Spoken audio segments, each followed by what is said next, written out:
Is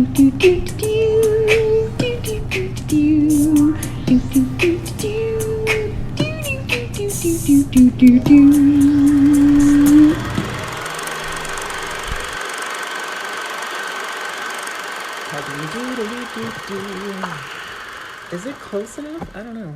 Check. Microphone check. Testicles. Check. 1 2 1 2. Czechoslovakia. Oh, excuse me. You I just heard that. Oh. How about? That was good. Oh, Hey, cheers. we both have black tabs, but we have different beers. Oh yeah, that's weird. Look at us go. Oh, you know what? Well, welcome. this is 1 foot on the ground. Yeah, this is Johnny. And this is Ashley.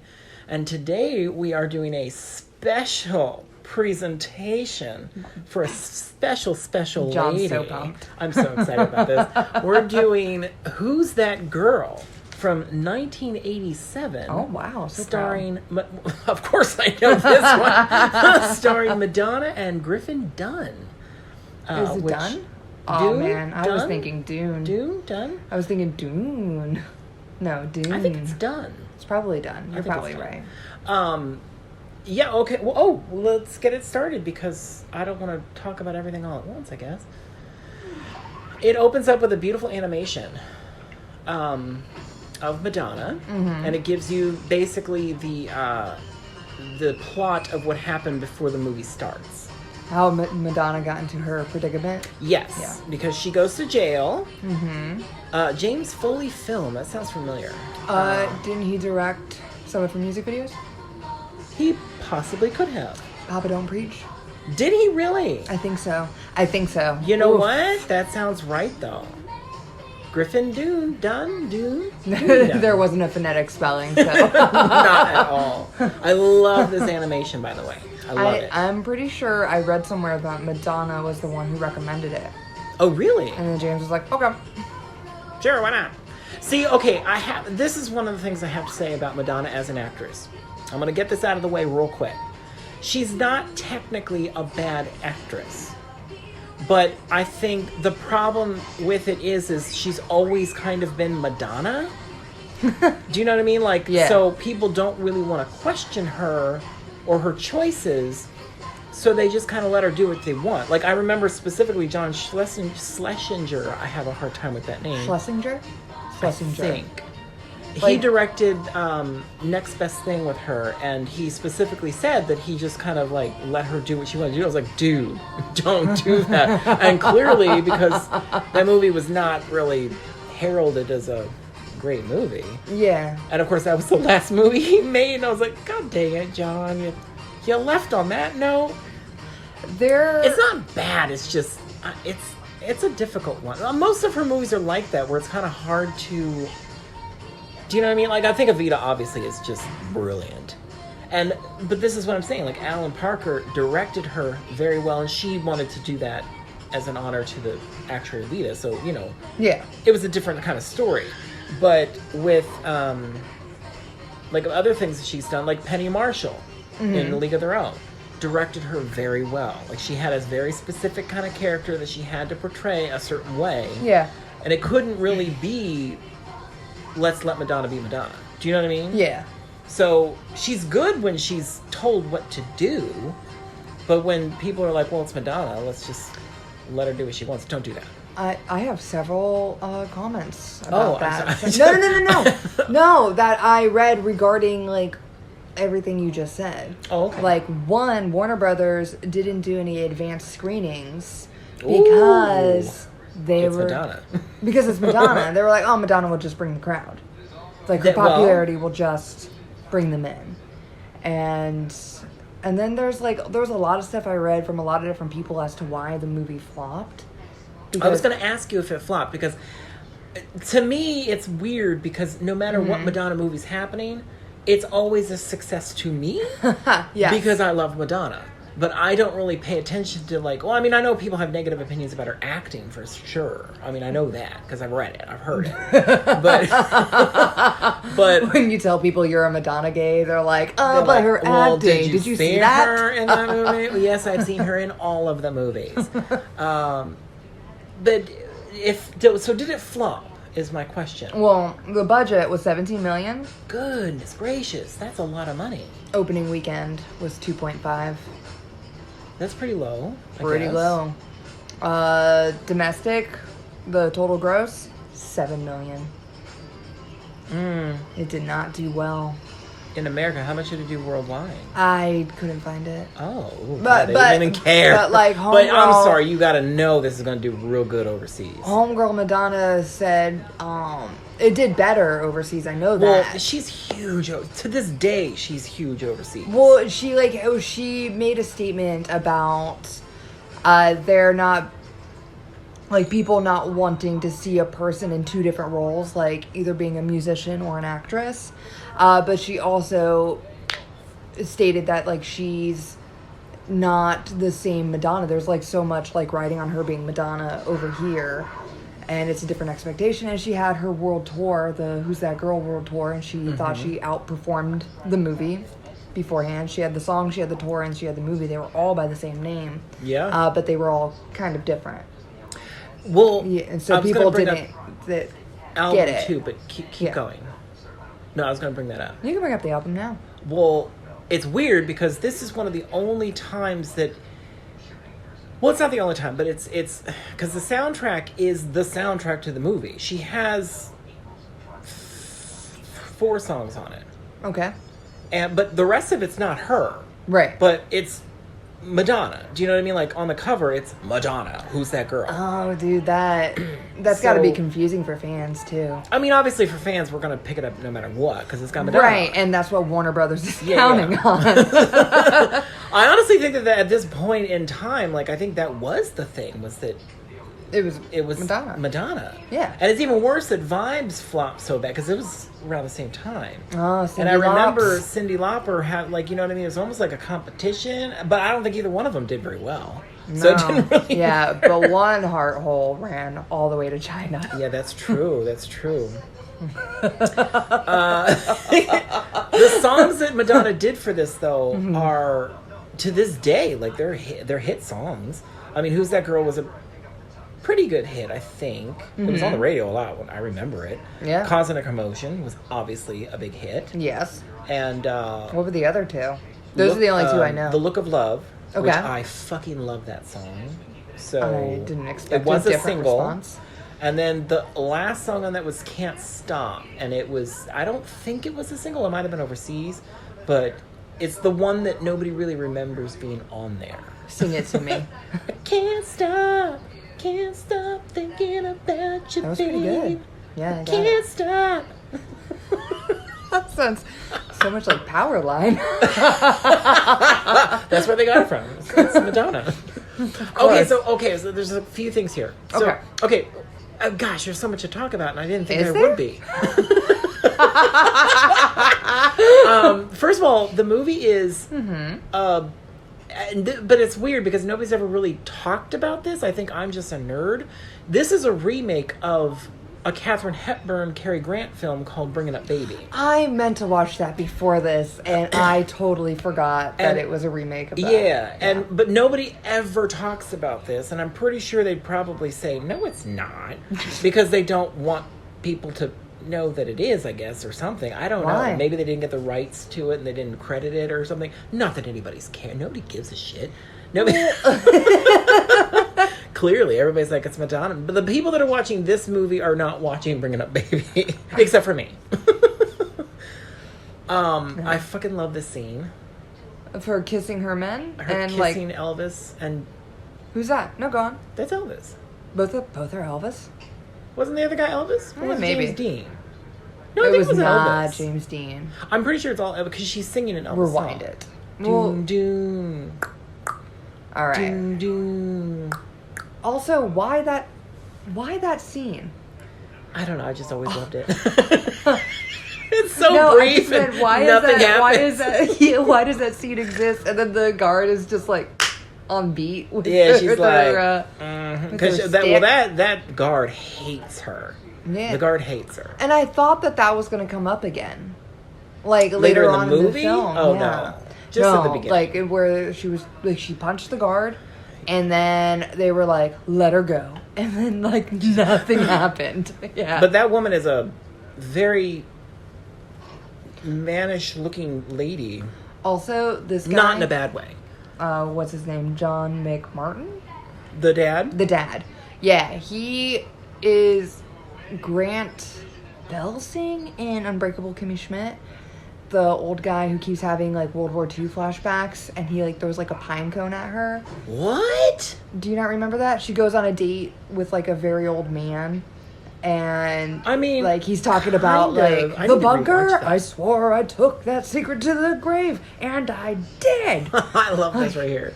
It's all the sexual positions are not allowed to do in the prenup. Is allowed is kissing. Only.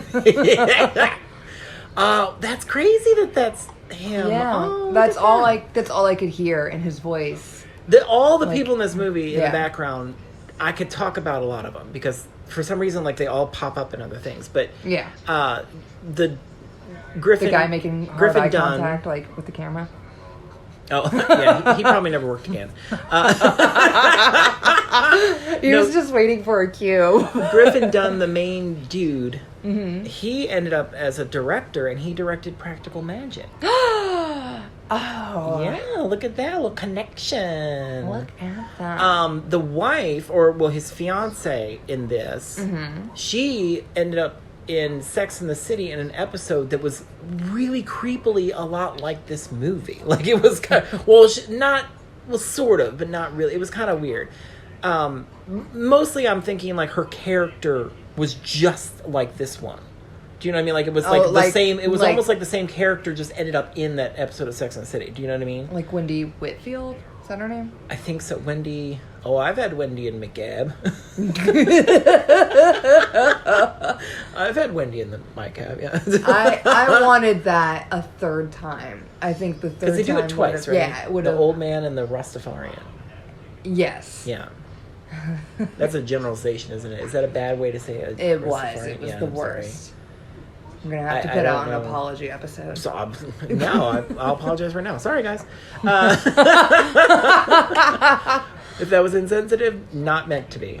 100%. Oh, God. 100%. Drink up. Drink. So. Also, all the trophies, love it. Love that his office is full of trophies and then, like, fencing swords. Oh, yeah. Go ahead. Well, I think he probably won a lot of them for fencing. No, yeah. It's just like... So, the plot of this movie. What is the plot of this movie? So... You started that. Homegirl, Well, yeah, the beginning... Did a bad thing. She didn't. She actually did not do anything. Oh, John? Well, I've seen this movie. She does a few bad things. Well, she does, but... She was technically wrong what she for was the thing put in prison for, she didn't do. Right. She did not murder her boyfriend and stick him in the trunk of her car. Mm-hmm. He just happened to have been murdered and stuck in the trunk of her car. And then, and she was basically kind of framed for it. Yeah. And so the thing is, and all that happens in the opening credits, and the thugs and everything are there, which they show up in the movie too. I'm trying to remember how this happens exactly. So she gets out of prison, mm-hmm. and Griffin Dunn's fiance's father wants to make sure she gets to her location because he wants her out of the state. He wants her back in her Philadelphia. gone because he knows he has something to do with the crime that was committed. Yeah, we know he knows something. He has some type of connection, but we don't know what it is. Yeah. And so he commits his future son-in-law to do 2 errands. Oh yeah, 2 errands. I forgot about that. And the other errand is one of the biggest reasons this is an obvious remake of Bringing Up Baby, because Baby mm-hmm. is the tiger in Bringing Up Baby. Yeah, it's Murray in here. Yeah, but it's Baby in Bringing Up Baby. I don't know if it was a tiger, a lion, or whatever. It's a cat of some sort. Cat. A giant cat. Or a big cat. And that sound effect of the cat. It's the only sound effect they have for the cat. Yeah. Well, not only that, but it's used at the beginning of Black Cat by Janet Jackson. Oh, it's probably on fun fact. It's probably on one of those, because Prince did the same thing, and it freaked me out when I found this out.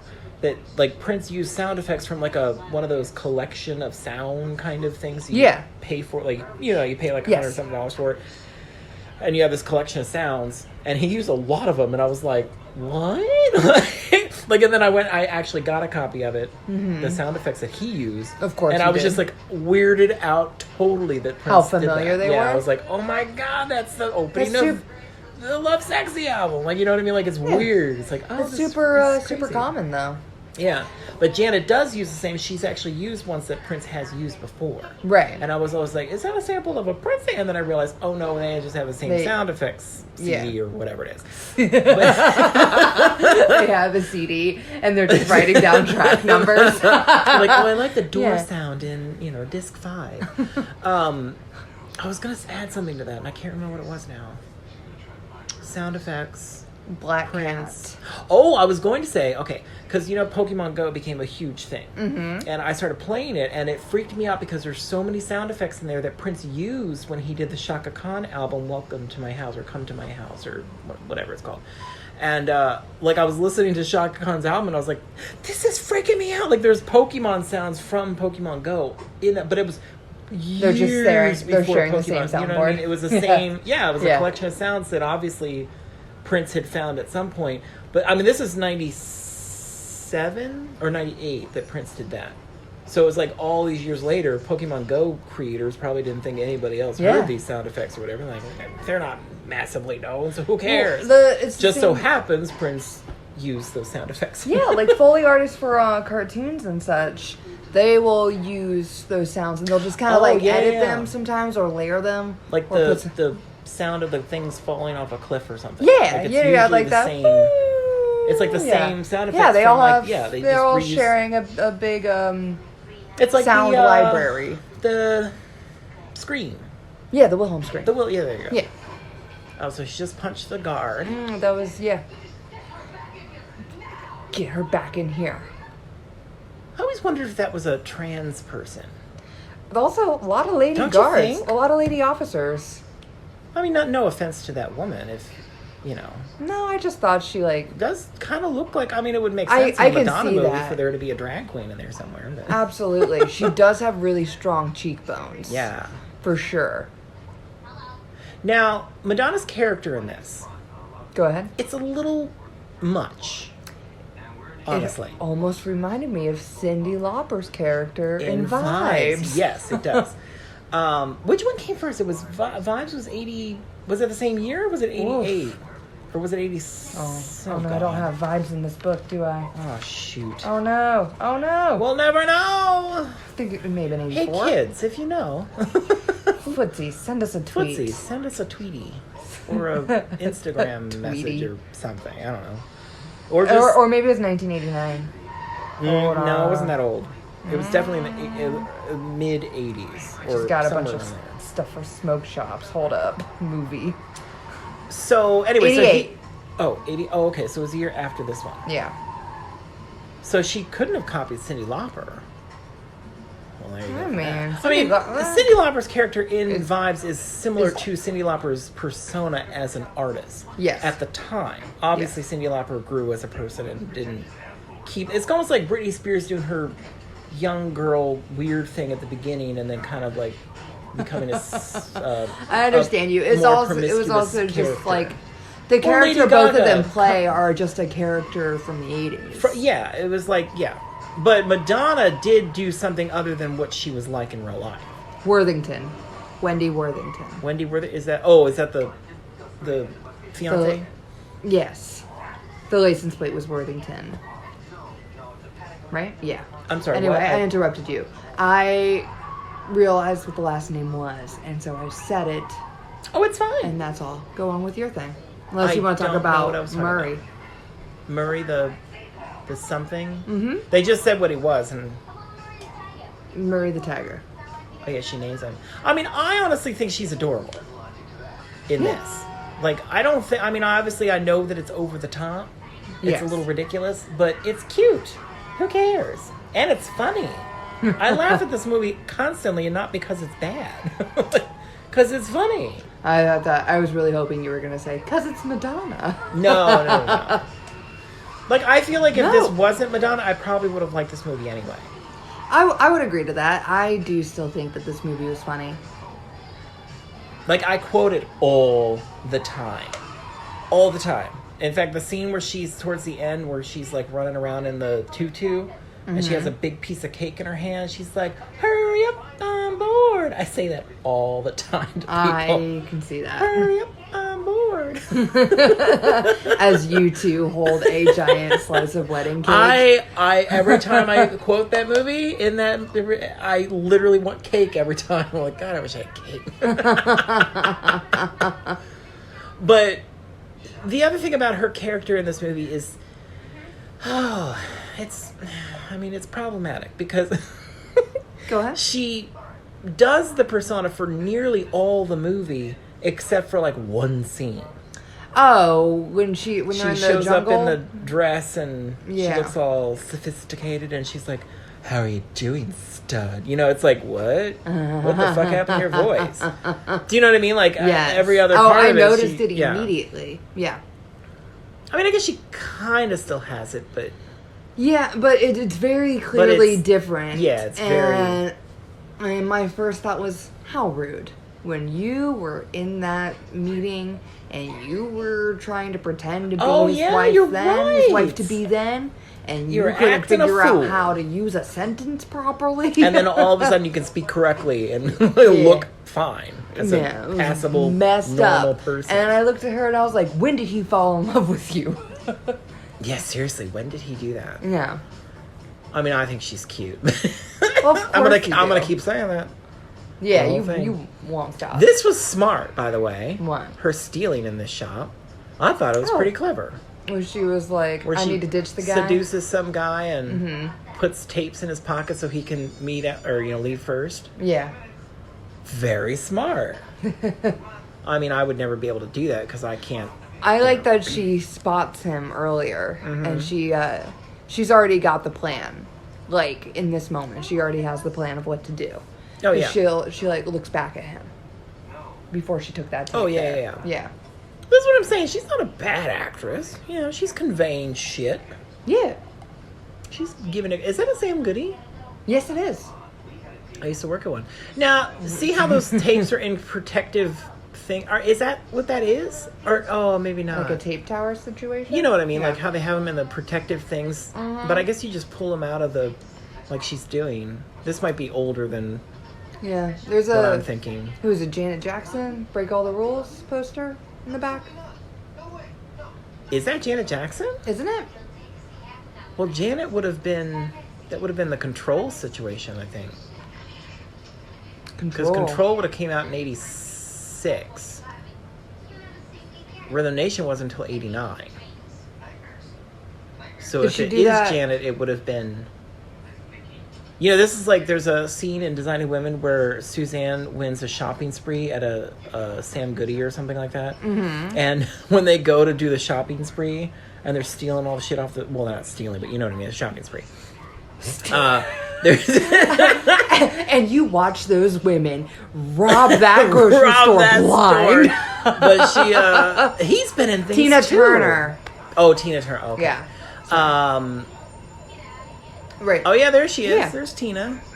Oh, I thought you meant in the back of the store. That was Janet in the back of the store, wasn't it? Yeah. It did look like that. Look at the old Gap.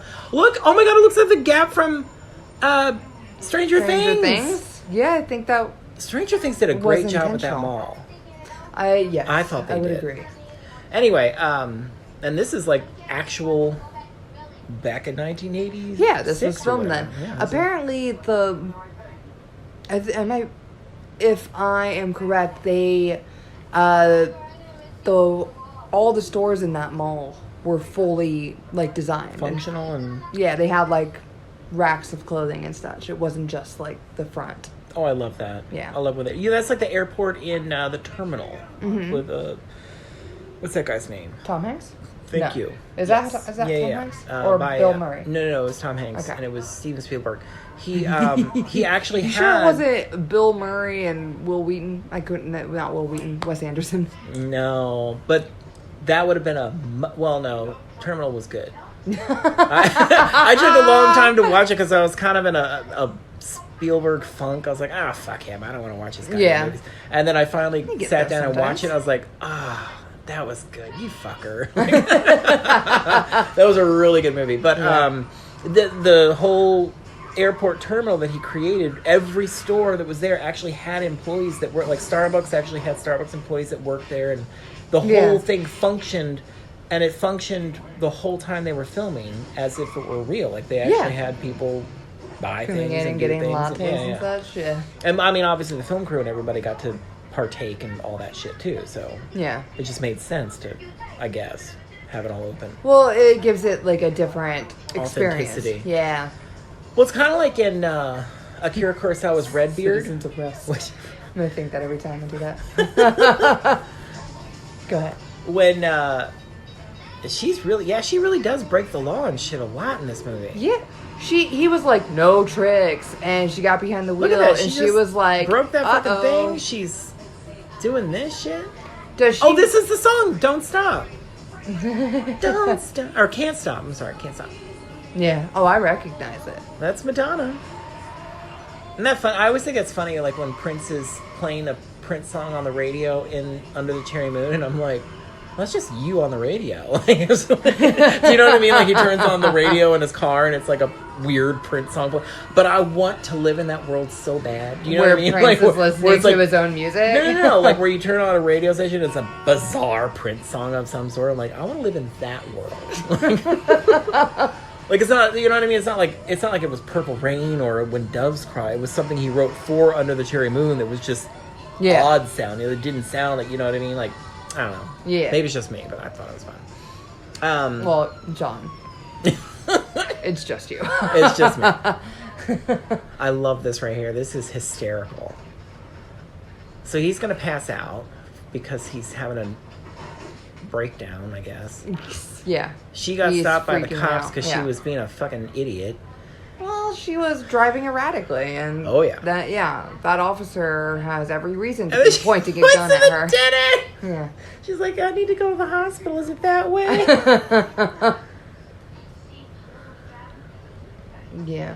And it's kind of important that she does not know what his last name is. What did she call him? Because it's really Lights funny Out? joke. Because his name is Loudon. What is his last name? I don't even know. Like Trout? Tout? Oh, maybe. It's right here, she she says, like what's his name? Clear. Loudon what? Clear. See, that's funny. That is funny. Her delivery of that was great too. Yeah, he's hysterical. Can you do something? He's in so much pain. That nurse has been in a lot of stuff too. Yeah, she also seemed too excited to give him whatever she gave him. Totally excited about that. Yeah. I also think he is super cute. You would. Also, right here, he looks a little bit like Charlie Sheen. Also, at a distance, he looks a little bit like Liev Schreiber. Oh. Well, I'm not mad about that. You seem to be a little bit upset about the Charlie Sheen thing. Yeah, I wasn't too fond of that comment. Yeah. I don't really think Charlie Sheen's also, attractive. it was supposed to be, originally, they had wanted, what's his face? He married Madonna? Sean Penn. Oh. Ooh. Oh. No. Yeah, that would not have been good. There were several bits of conflict.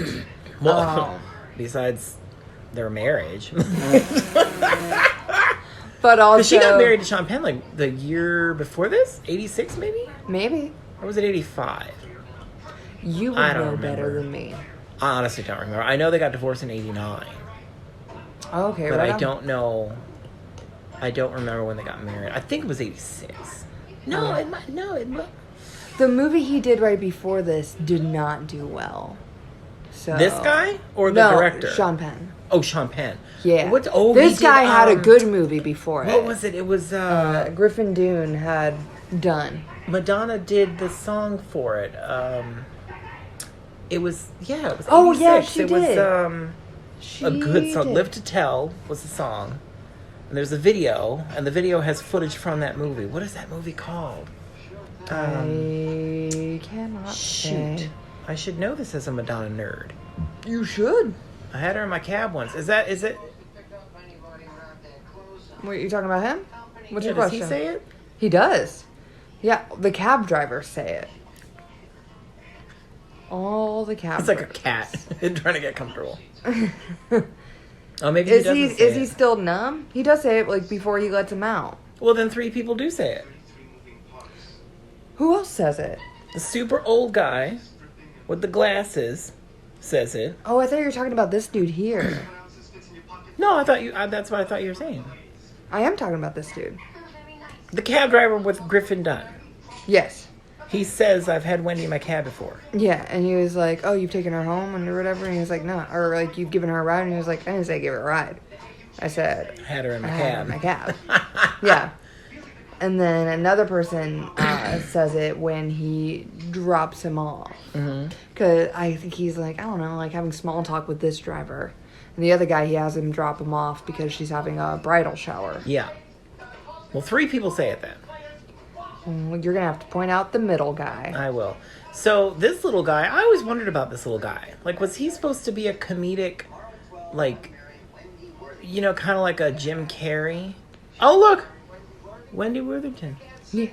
Oh, James Foley? He was the best man in the wedding with Sean Penn and once.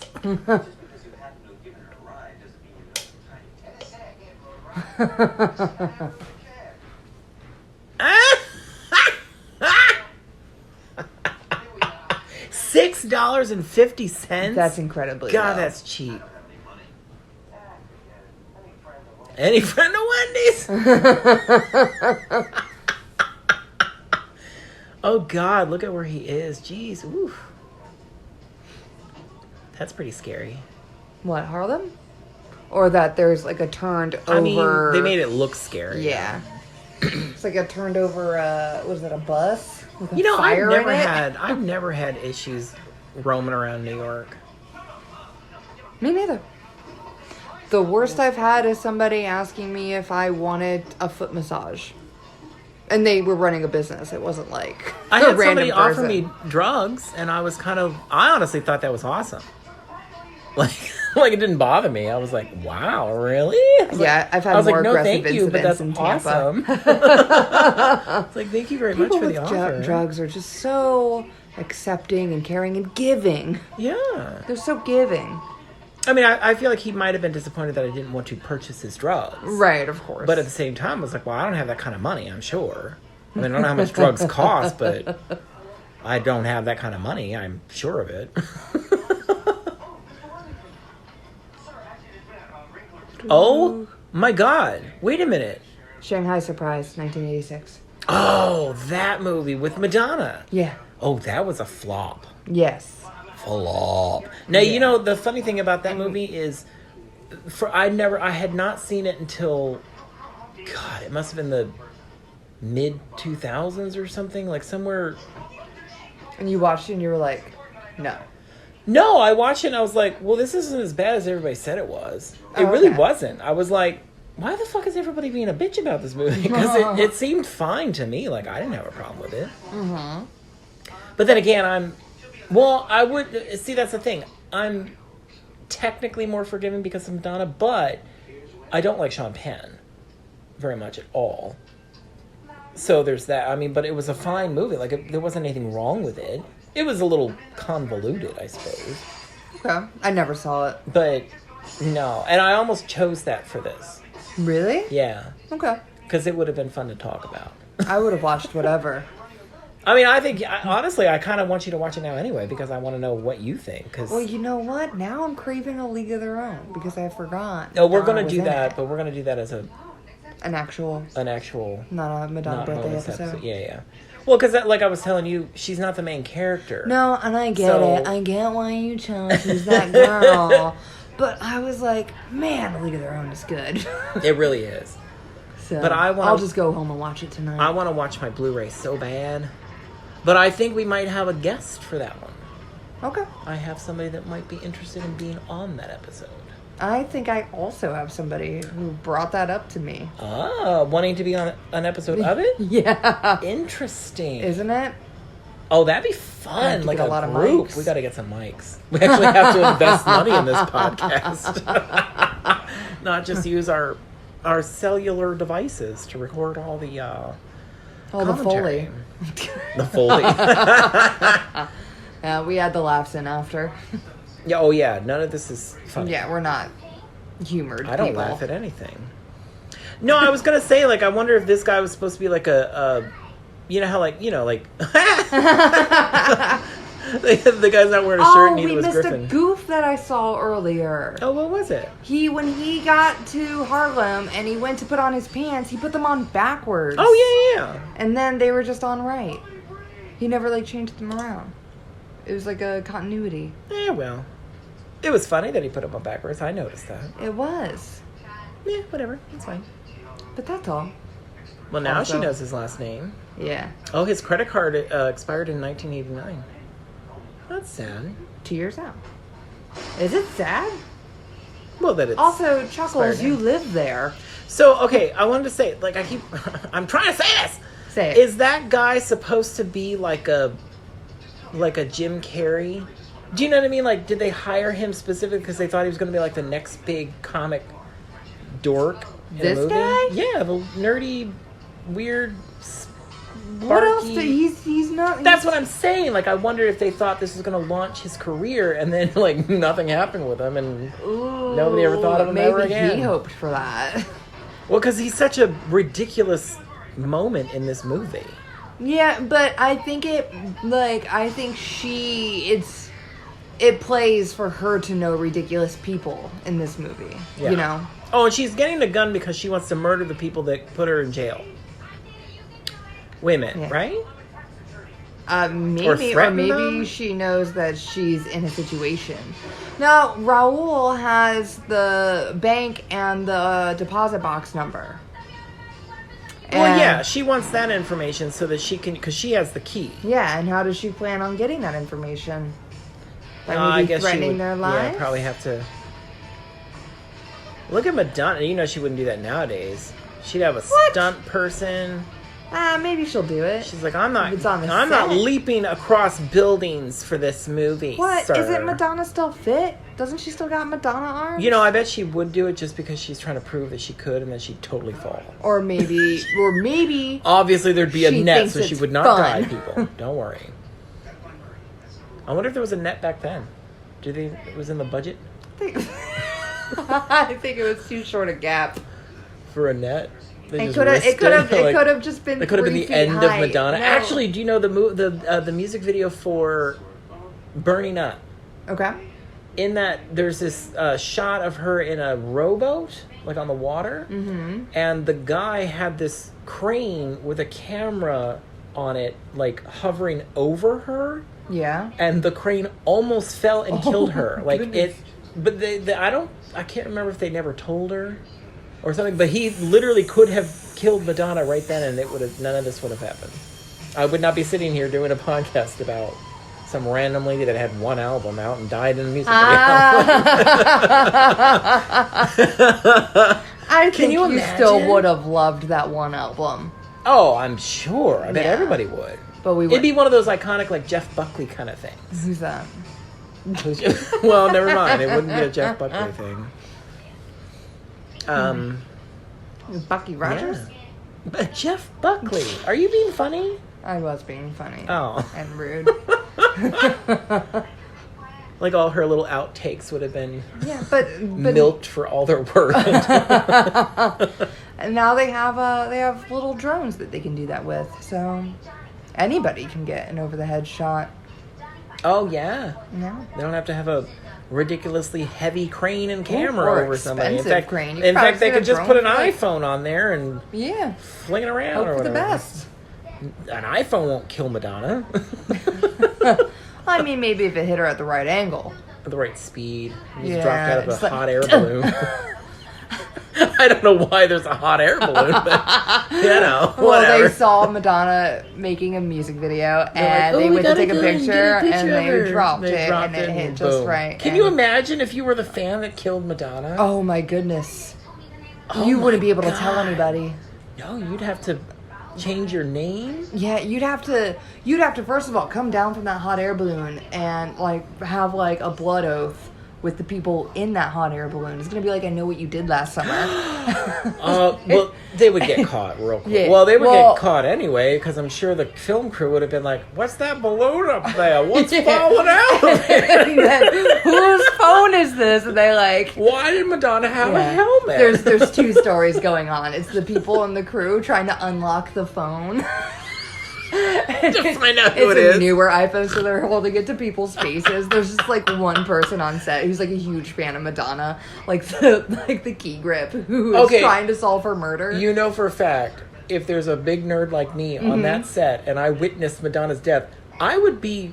You would scramble to grab the phone, no, and you would try to figure it out, or you would be outside your mind screaming. It would be one of the situations where they have to put me in one of those mental institutions, because I would be completely lost for the rest of my life. And then you would not have been able to avenge her death. No, I wouldn't like have. this key grip or busboy. I can't remember what I called him. Hopefully it was a key grip. Hopefully they are better than me then. I could not. I don't think I would be able to live through that. That would traumatize me so bad. Madonna dying from a cellular device in front of my face. Blood would probably be on me. God, that's do you horrible. Remember? Can we not talk about this? It's so fucking crazy. Do you remember? This is off topic, but also kind of on topic. But well, I mean, we live in Florida. Do you remember a few years ago? There was there were a few people out on like a boat off the water, and a stingray popped out of the water and hit one of the passengers of the boat, like a woman, in like the side of her head and her temple, like just right, and then just like went back to the water, and that woman just died. In that moment. It just went and that's fucking nuts, isn't it? Thank God Madonna wasn't out there. Jeez, that's what I imagined. I love these two, the cops or whatever. Are they cops? Are they cops? They're detectives. Detectives. Yeah, their names are Detective something and Detective other. I love all of the extras in this movie. Everybody just looks fantastic in this. I love how he describes the food just nicely. And he's like, and I got that one for you. Yeah. I love these two. Yeah, they're hysterical. Yeah. And of course, later in the movie, it's even funnier. There are so many. Should we give it away? Nuggets. I don't know. Well, Madonna is eating a chicken nugget. I don't think anyone is listening to this not expecting spoilers. Oh, I guess that's true. Well, they're gay. Turns out that they are in love with each other and they start kissing. It's fantastic. And good for them. Good for that. Seriously. 1980. Well, it's a Madonna movie. Yeah. That's how we're going to explain all this shit. It's a Madonna movie.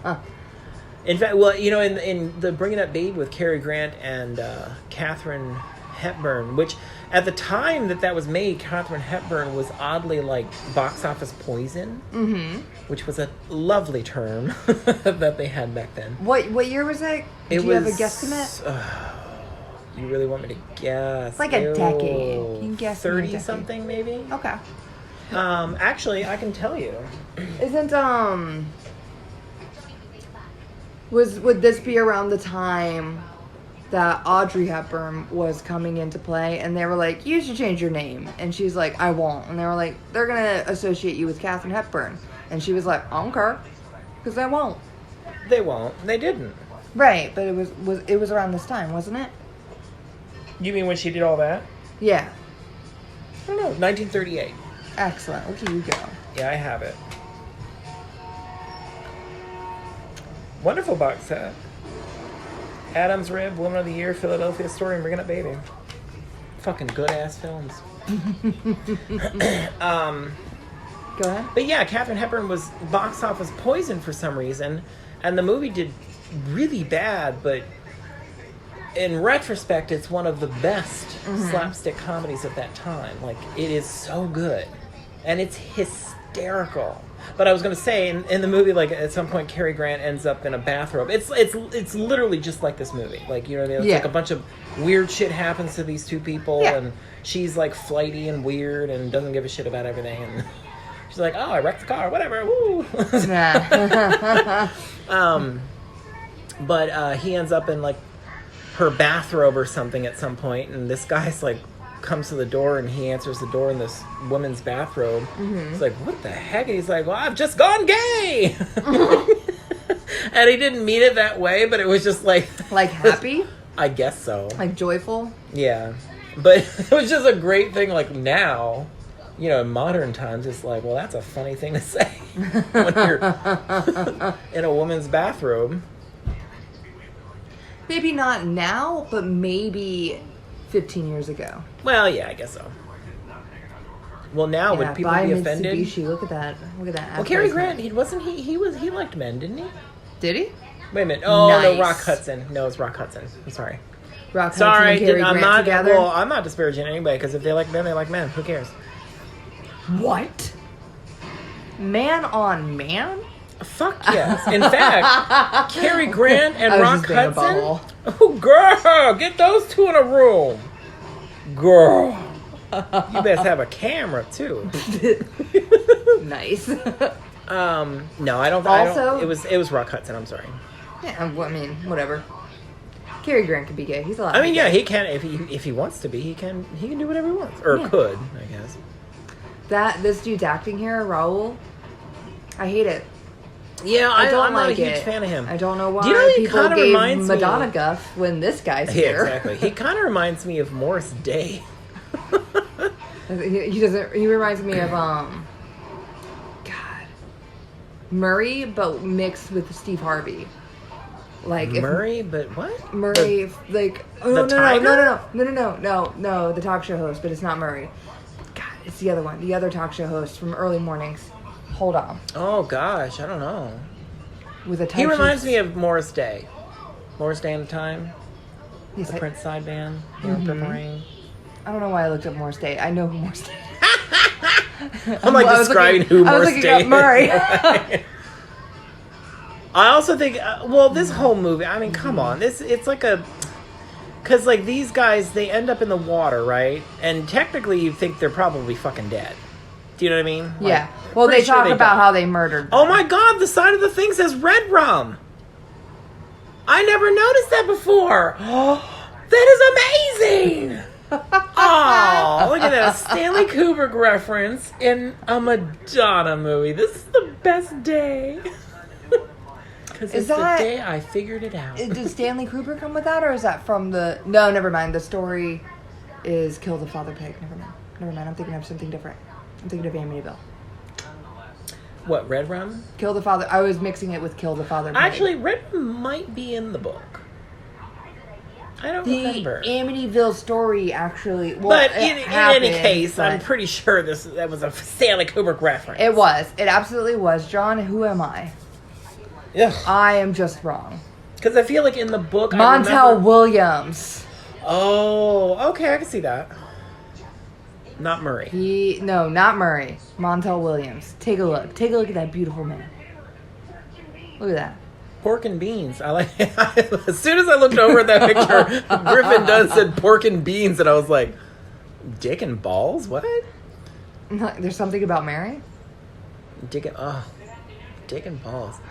Oh. Go ahead. I'm sorry, I got distracted by dick and balls. What now? What are we talking about? Madonna's in a movie? We're talking about Madonna in the movie. I was thinking of Griffin Dunn's... And her names are like... There. Look at this gay man. I gotta love this gay man. I wonder how many of these people had to be, like, gay because Madonna was in the movie. Not, like, just maybe her request. Or do you think maybe, because Madonna signed on and then casting happened, right? So maybe they were like, a Madonna movie. And then the gays came a-running. Oh, yeah, that maybe could there be. was a higher percentage of gays auditioning for the parts. Maybe. Look like that guy. You can see his Franken beans. Openly gay people. Well, yeah. I bet there's plenty of closeted people. Oh, in this movie? Yeah. Absolutely. Oh, yeah. Well, that guy right there. In this year. Look at those tight ass guy pants. right there. He didn't dress himself. Well, hey, somebody had to measure him. And he's like, take it in another inch. Do you know, I had to do that for one of the plays. I had to measure everybody for the costumes that we were renting. because we were in a period play. That was kind of crazy that we did that. It was Tartuffe by That sounds Moliere. expensive. And I was in it. I had a muumuu. Everybody got... Okay, so you know how I love, like, Dangerous Liaisons and gorgeous gowns and the outfits? You know what I mean? Like, Never mentioned it. Love it. Love it, love it, love it, love it. So I was so excited because we were all getting these outfits and they were going to be amazing. It was that kind of period. It was, like... I had a fucking muumuu. I was like, are you goddamn fucking kidding me? That this... whole cast gets to wear these amazing outfits that are fan-fucking-tastic. And I get a fucking muumuu. Was it comfy? No. Well, I don't know. I do think that I, like, as a rebellion, and this is terrible because I was in high school. I did not wear anything underneath it. Of course. That sounds like you. I did a commando situation, and then I flashed everybody backstage. I think. Or maybe it was in my underwear. There was the delivery guy. I missed that before. Oh, yeah. Oh, the gay man has vapors. Oh, my, this woman. This woman. See, this is funny. That is funny. Funny movie. For those of you not watching along, it's when Madonna needed the cab and she screamed in the man's face to kind of like throw him off. And then she's like, thank you. And thank you. Gets in the cab and takes the cab. Oh, here's the guy. Yeah. The guy who now we call him a Rastafarian. I guess. Guy. Because does he have a joint in his hair? Is that the standard? I mean, when I had a party once. Did I ever tell you about that party? I had a party once it was one of those can't hardly wait kind of parties where my parents were out of town. Where it was themed and people were bringing in strawberry Pop-Tarts. Is that what happened? That's a reference to the movie, yeah. I don't remember the movie wasn't themed, but the guy thought that Jennifer Love Hewitt was a soulmate because they both favored strawberry Pop-Tarts. Oh, was that Ethan Embry? Ooh. God, I love that kid. He was so cute. I bet you do. That adult person. No, I had her in my cab once. Yeah. And he's in front of their place. Wendy Worthington. Yeah. Oh, that's a pencil. I'm sorry. Yeah. Oh, but I was going to say, at that party that I had, had her in my cab once. So, yeah, I had this huge, crazy party, like one of those high school... Well, I was out of high school. I think it might have been when I was 20 or 21. But anyway, my parents went out of town. Also, they're just stroking him. Stroking the beefy muscle dude. Yeah. Who I do not think is attractive at all. BTW. Your parents were out of town. Oh, yeah. So I had this big party, and Rastafarian. this Rastafarian guy came, and he pulled this gigantic joint out of his hair and lit it up on the back porch, and then people were freestyle rapping. It was amazing. It was one of the best parties I've ever been to, and it was my own. Like, people threw up in the front lawn. Oh, nice. I mean, it was nuts.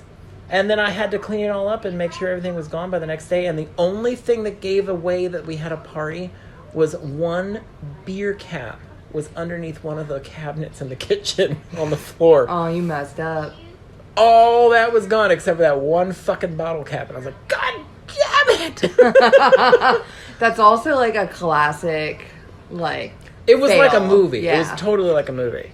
But honestly, I don't think my parents really cared. I think they thought it was funny. Because I never did anything like that ever. So it was like, well, he did the one time. And he cleaned up afterwards. It was probably suspicious that the house was cleaner than it was when they left. He never cleans. What's he doing? Something's a wild up. party, Mom and Dad. I only wish that somebody would have made out with me or something. That didn't happen. He's got a really thick neck. I'm sorry, but it's just so disgusting. Situation. It's so gross. I mean, nothing against this poor man, but I'm sure he's a nice. I'm pretty sure he's nice, but when I talk about wanting to get fit, that's not what I mean. Right. Not at all. I don't want to look anything like that. I don't want to look like I could pop if you, I sat on a tack or something. I love that she's opening up all the gifts. She's looking for her her key. key. That's right. Yeah, because was something sent? Yes. Over here? Yes. Yeah. And I love that she has a stupid accent. It's like a horrible Southern accent. Mm-hmm. But it's kind of cute. It's kind of adorable. Well, she's just, yeah. She's loud and married a woman?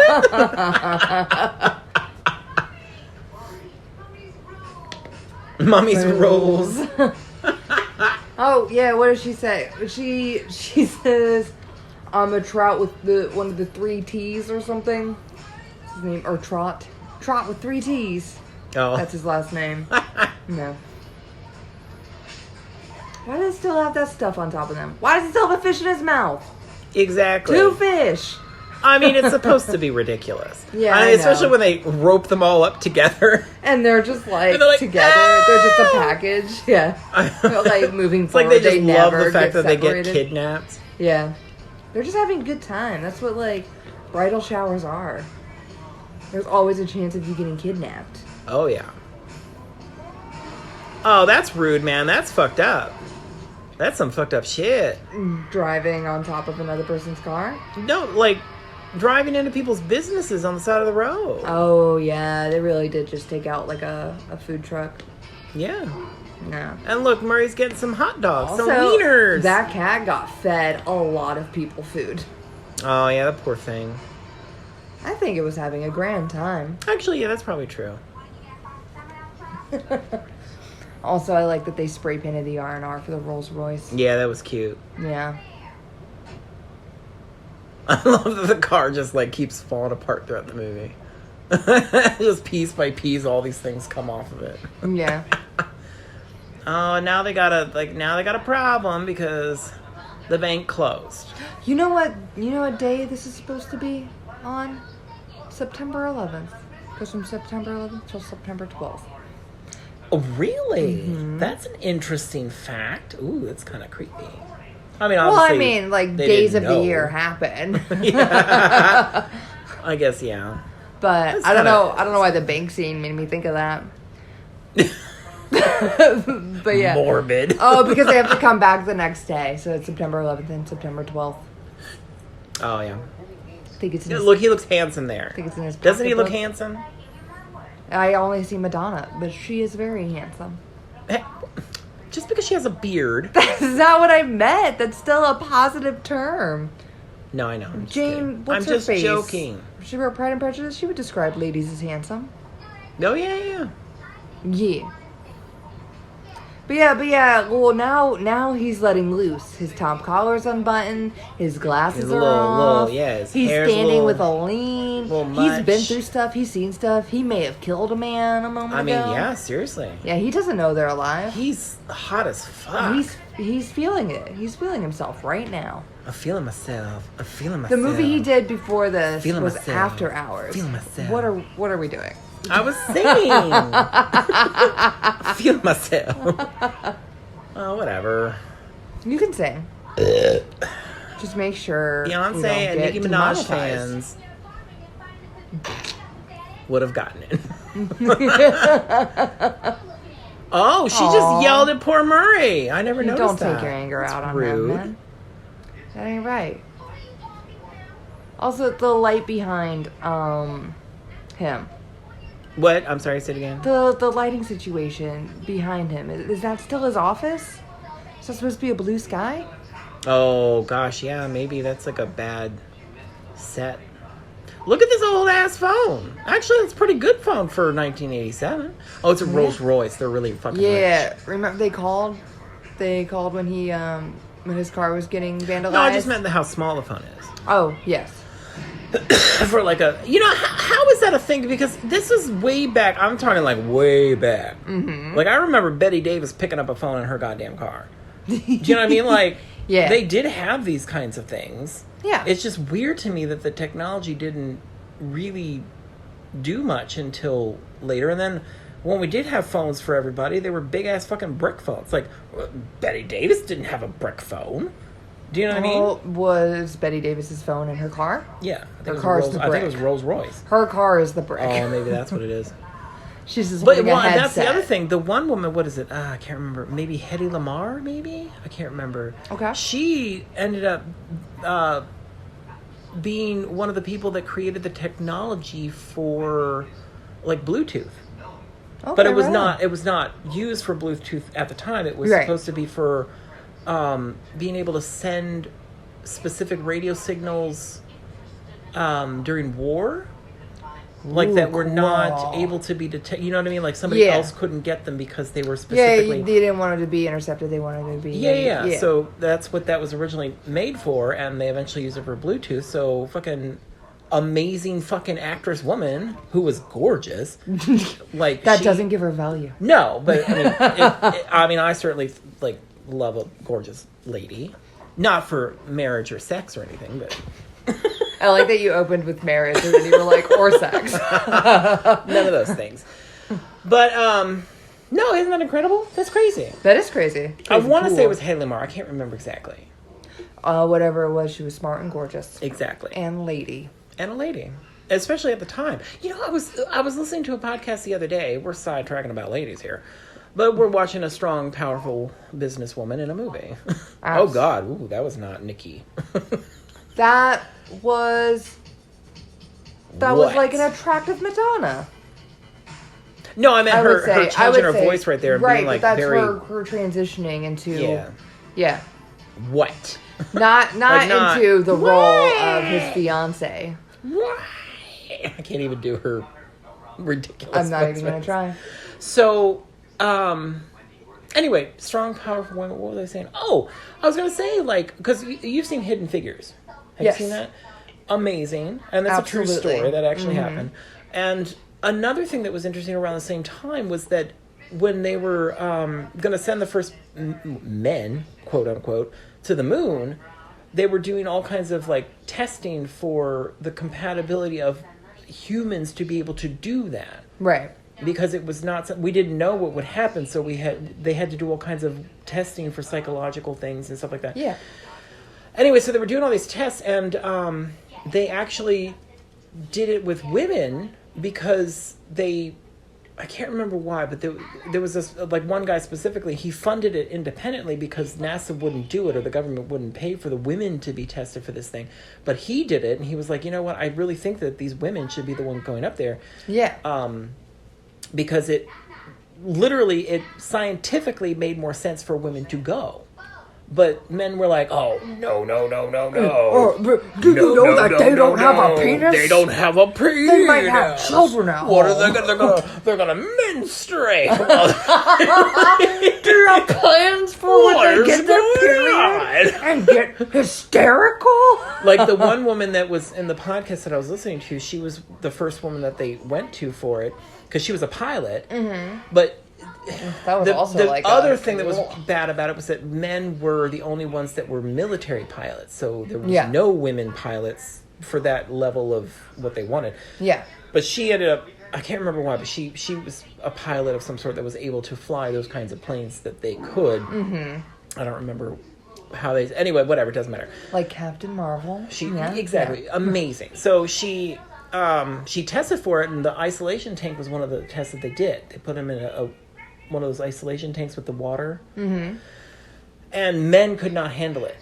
Like, they had to leave within minutes. Yeah. And she went in, and she, knew she knew what she had to do, and she was like, well, okay, I have to, this is a test.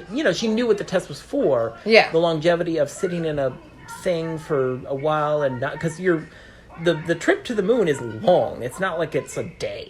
Yeah. You know what I mean? It's like a year or something. It takes a long time. Yeah, it's a few months. Yeah, maybe a few months. It takes a long... Like that movie Armageddon is ridiculous because it's not like we just flew up there real quick to the meteor. It's like it would take a long fucking time to do that.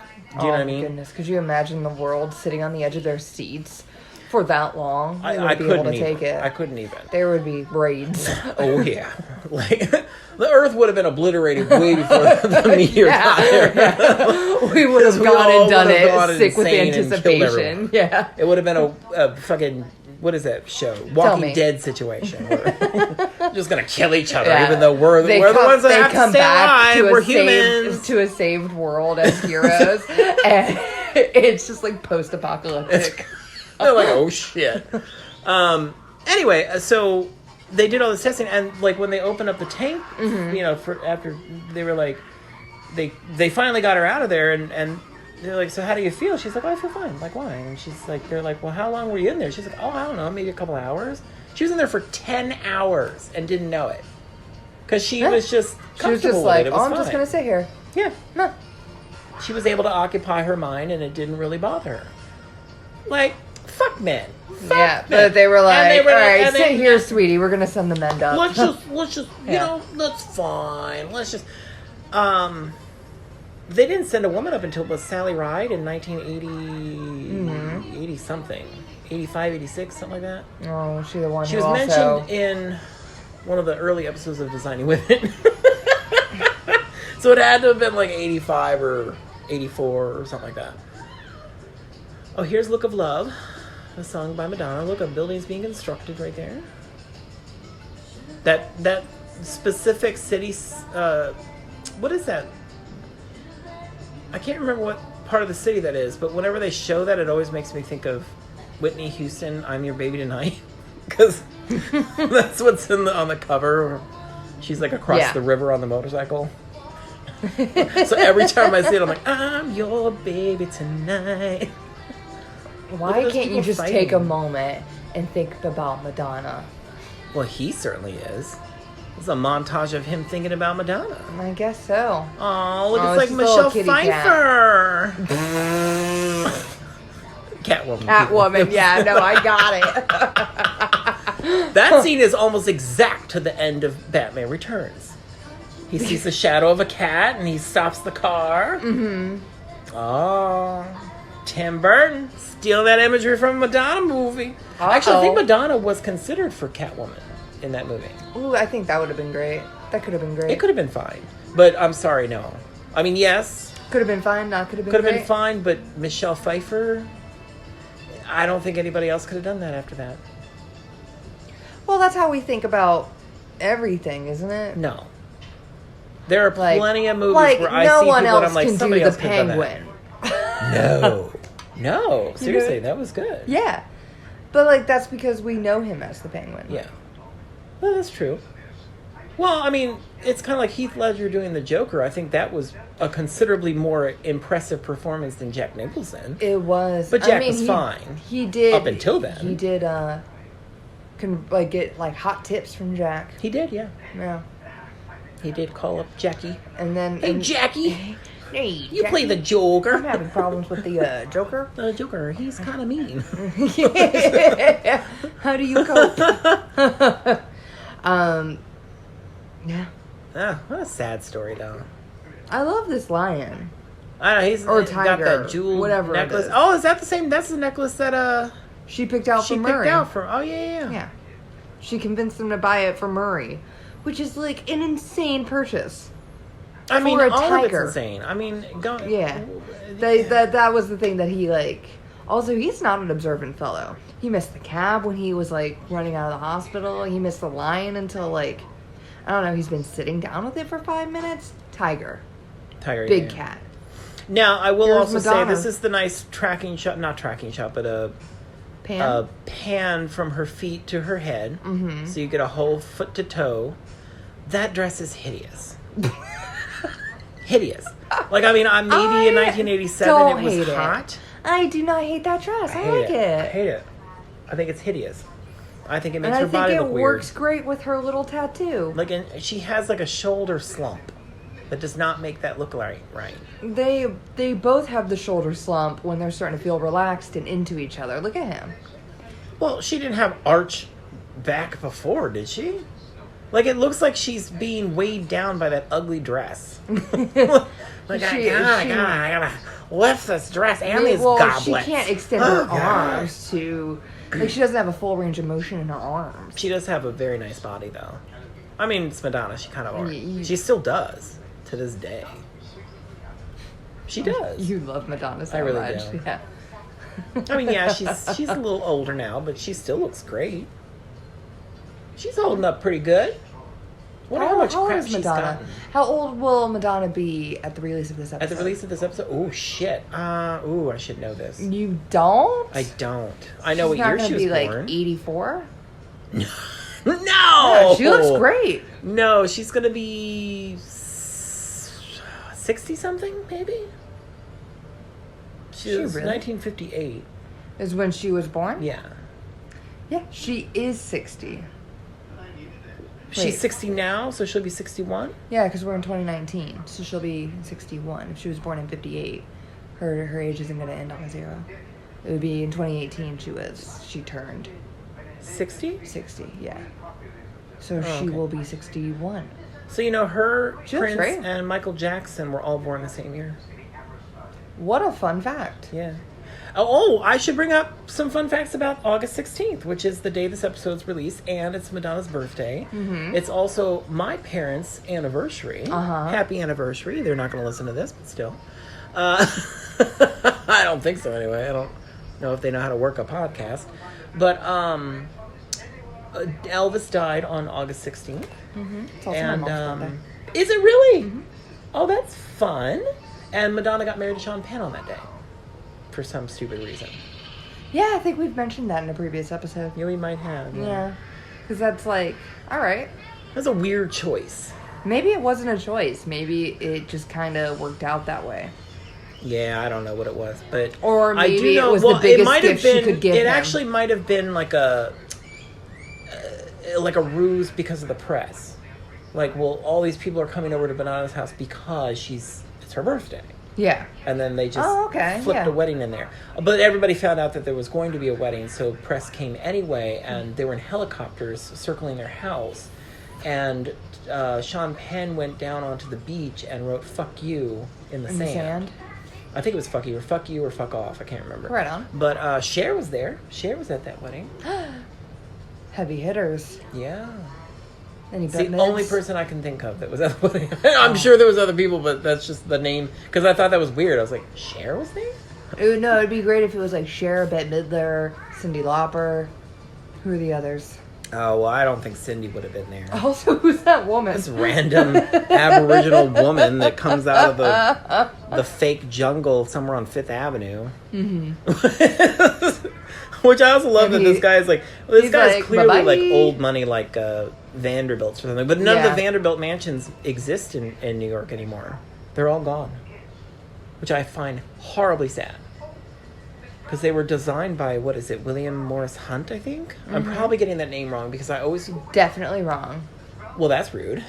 I just know you're wrong. That's the only thing I know is certain. Richard Morris Hunt, maybe? Because him and the gardener, the landscape artist, they designed Central Park together, too. But they worked together on Biltmore and most of the Vanderbilt homes. I want to say Richard Morris Hunt. Am I right? Designed by Hunt. Well, what's his full name? I'm looking. Designed by Hunt. God damn it! What is his fucking name? McKim, Mead, and White? No, that's nothing. I don't know what that is. I will continue. He also designed, for the listener, since we're just sitting here. Yeah. He also designed the Metropolitan Museum of Art. And like I said, Central Park was designed by him and the gardener, Richard Morris Hunt, right there. People who also searched for, so the Vanderbilt House's designer was John Russell Pope. No. What house? I've never heard of that guy. Oh. Girl, don't question me, because I know my architects of Vanderbilt homes. You're just hopping over my shoulder and looking at my Oh, look, my there's searches. a painting that's in Biltmore. And that was done by, oh, God. Go ahead. The artist was not... I'm not looking it up to see if you were correct. We've talked about this before, remember? Because I got it wrong. The guy that did those portraits is the one that I said... Gilbert Stewart was the one that did the George Washington, right? Gilbert Stewart? Okay. So that would have been George Surratt. Oh, God, now I'm wrong. I'm totally wrong. I don't know. William K. Vanderbilt. You know what, guys? House. The William K. Vanderbilt house he did. Richard Morris Hunt. Yes. Yeah, well, he also did other things. Statue of Liberty's base, he did that. Mm-hmm. Yeah. Biltmore. The Marble House, that's in Newport. Uh-huh. Yeah, Okay. yeah. Mm-hmm. Yeah. So am I wrong? No! Girl, I know my Biltmore facts. I know my Vanderbilt. How do you feel? Does it feel good? Yeah, why? What about? You were just like, really excited. Okay. Yeah, I feel sweaty. Nice. Or, no, wait, gross. Yeah, totally gross. Totally gross. Uh-oh. Yeah, I thought I spilled it, but it's empty. Oh, we didn't talk about... I was going to mention what we were drinking when we first started, but I was like, we should probably tell them what the podcast is. Oh. Well, footsies, I am drinking Dragon's Milk White Bourbon Barrel Aged White Stout. I am drinking Rogue Hazelnut Brown Nectar. Ale with hazelnut flavor. And Ashley brought it. I did not have it at my house because I don't have any alcohol at my house. Well, I think we have some liqueurs. It's not traditionally a dry house. John didn't have it available. Yeah, I didn't think to grab anything or whatever. I need gas It's too. fine. I always bring beer.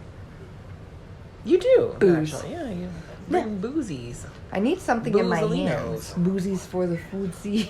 Boozies for the foodsies. Boozies for the Boozies for the foodsies. Bum, bum, bum, bum, bum. Remix. But I'm just going to do bootsies for the foodsies. Bootsies for the foodsies. Bootsies for the foodsies. Bootsies for the foodsies. We should talk about Madonna. Oh, yeah. So now he's finally getting her on the bus because they went to the bank. Mm-hmm. They got the stuff out of the safety deposit box. They Yeah. finally accomplished the task that she wanted to do. Yeah. So now she has the evidence that will prove that she did not do the crime that she was put in jail for. Yeah. The Madonna and her fire engine red lipstick does not seem to be pleased with the outcome. She's sad, I think, because she's leaving the man of her dreams that she didn't know she was going to fall in love with. And he looks super handsome. He does look handsome. He looks shaggable. Totally shaggable. I thought you were going to say a little shaggier, and I was like, yeah, he does look a little shaggier. But shaggable. Oh, a little bit of a 5 o'clock shadow. Yeah. Oh, that is kind of hot. I bet he would look good with a little beard, Look, wouldn't he? one of them's missing a shoe. Oh, yeah. It's funny. But, Oh, yeah, but he's the also kidnapper. feeling something for the Madonners.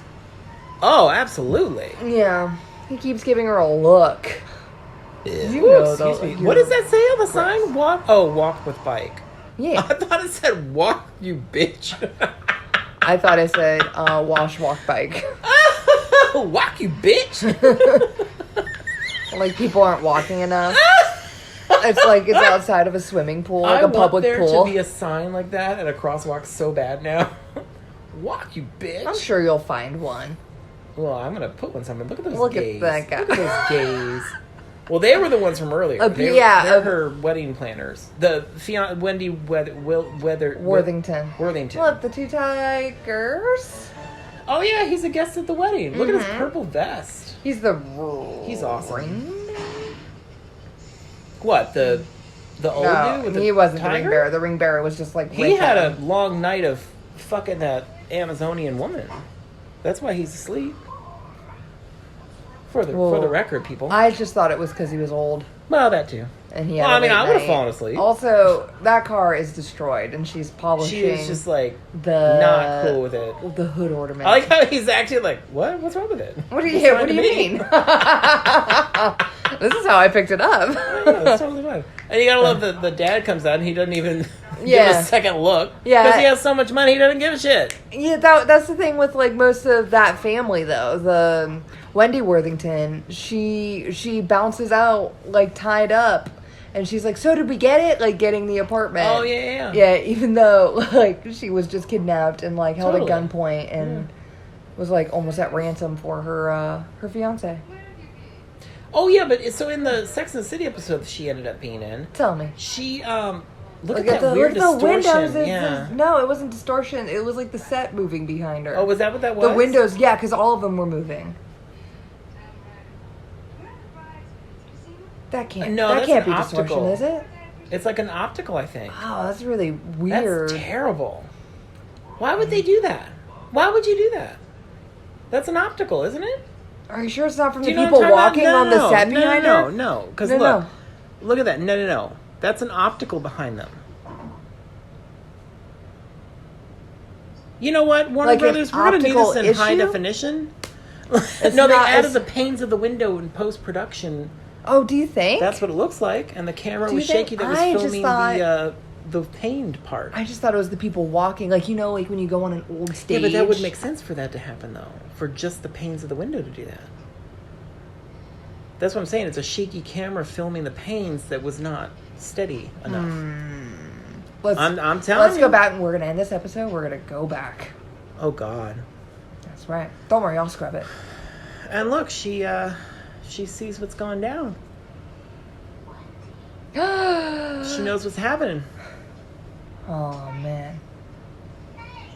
She dropped her cigarette. You know what? I was watching some Fellini films recently. Tell me. Because, you know, I do that. And it always bothered me, back in the day, too, when I first started watching his films. Like, Italians, and not just his films, like, Italian films from that time period, like the 30s, 50s, 40s, 50s, whatever, you know, back then. Yeah. Like, they'd have, like, these scenes where, like, people are smoking cigarettes and shit, and they, like, light it with a match, and they just put the match out and just throw it on the floor.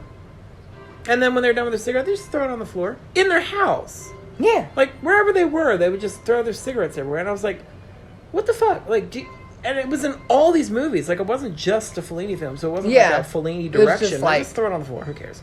The time. You know, it was like the time. Like, they just threw their fucking cigarettes everywhere. I was like, how many cigarette butts are laying around everywhere? Or, this is what I was thinking. It's probably just a bunch of people that assume somebody's going to come behind them and clean it. Yeah. Like, men especially. They're like, well, my mom's going to come in here and sweep this up. Well, that's like some... The bridesmaid, or the bridesmaid thing. Kidnapped bridesmaid. Yeah. Well, like, I think Mad Men addresses, like, that time period in general where they'll do things... Because Mad Men is more 2000s, or it was made in 2000s, but it's set in, like, But it the was 60s. set, yeah. Yeah. And so they'll, like, go out and Ooh. have a picnic in Central Park, and then when they're done, like, John Hamm will pick up the blanket and just, like, wop all the trash off, and they'll leave the trash, and they'll take their stuff and go. Yeah, because that was normal of that time period. That's so fucking weird. Littering So fucking littering was... Well, you know, there was a thing, like, what, in the 70s? Where there was the Clean Air Act or something. No, it was something...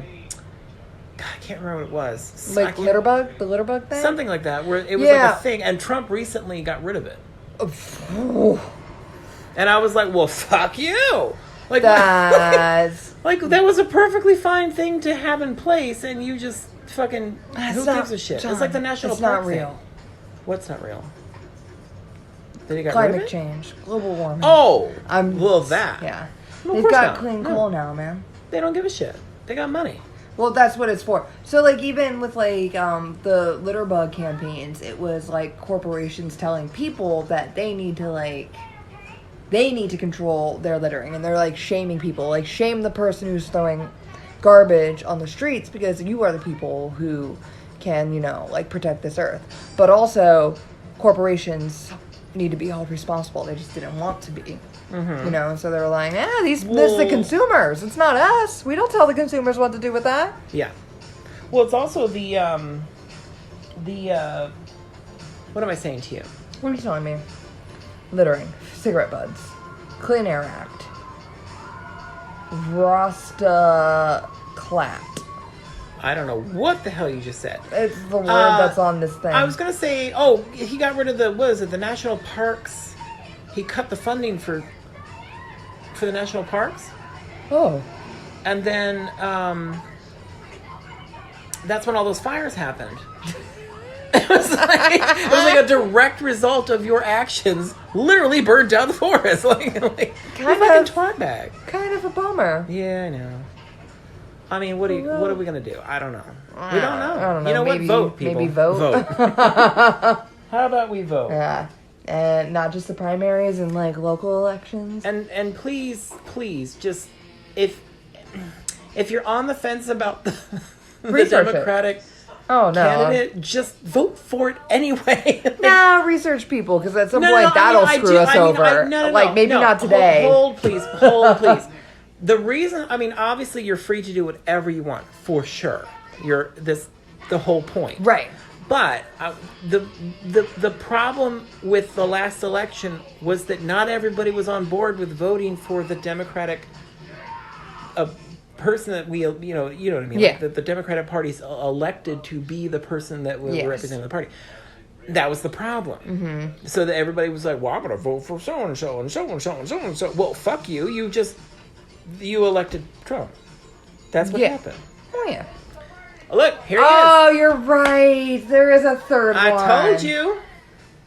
Oh, man. Hang on. He has a key. He has a gate key. I had her in my cab once, and he had a key. Oh, yeah. Oh, my. Wendy is she's completely open about who she is to these people who have had her in their cabs once. Yeah. She's just like, hi, I'm Wendy Worthington. I live here. Here's the key to my place. Her fiance walked in on her with a big buff dude, and she didn't seem all that concerned about it. Like, who cares? Yeah. I mean, you shouldn't be here, Loudon, because it's my bridal shower, but, there's a big beefy man, whatever. Yeah. I wonder how she'd react if he caught her in coitus, like, would it matter? I think she would react the same way. The keys are over there. I was making sexual movements. Just, yeah. As if to be having the sex. Yes. Look at them. They don't come out. See, they love it. They could totally get out of that anytime they want. Yeah. They just love it. Yeah, that's sisterhood. Oh. Chain reaction caused the Rolls Royce to finally just fall apart. It's a good thing Murray wasn't in it. Look at his it. best man. He's kind of cute. Just like him. Also, love his top hat. Did you know Chris Evans? Okay, Chris Evans, you know how he's hot? Okay. I don't know why I just thought of it because you said it was a brother. Or something. Chris Evans has a gay brother. What a fun fact. Yeah. Is his brother in entertainment? He is an actor. What's his name? I totally forgot. But I will write it down someday and marry him. I just thought I was like, ooh, Chris Evans has a brother. He's gay. Is he also single, John? Oh, probably not. Nobody ever is. Also, the way the crowd neither reacts. am I, so it doesn't matter. Oh. He can't. He's got a little He big loves little her. smile. Look how she's dressed. I like how everybody looks at her. And she flaunts it. Love it. She's like, yeah. She's got a teddy bear attached to her? Like she's Cable. She's ridiculous. I love her ridiculous little top.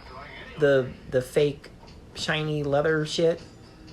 Leather? I would totally wear that. She didn't jump that though, by the way. We were talking about Madonna doing her own stunts. She didn't make that jump. Oh, you don't think she did that, but you think it's perfectly safe for her to cross buildings in a single bound? Yes. It was like a foot.